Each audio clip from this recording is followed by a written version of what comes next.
wag po kayo mag-aasawa. Ngayon pong araw ay tayo po ay maglalaba. Ayan po, nagwawashing po tayo. Ganyan po tayo kasipag. Ayan po, nagwawashing po tayo at nagda-dryer. Ayan po. Yan po ang ating gawain ngayon.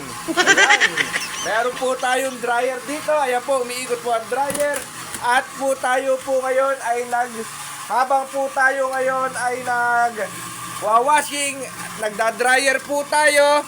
At tayo po ngayon ay mag-uurong. Lahat po yan ay pagsasabay-sabayin po natin. Ayan po, maghuhugas po tayo ng plato.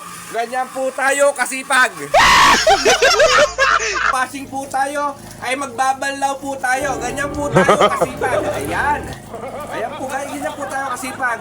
Tayo po ay talagang ganyan po ang ating gawa. Tayo habang ano po tayo, mamaya po mag-ano pa po ako, luluto. Ayan, magluluto po tayo ng ulam. Ganyan po tayo. Ganyan po, kaya po, wag po kayo mag-aasawa.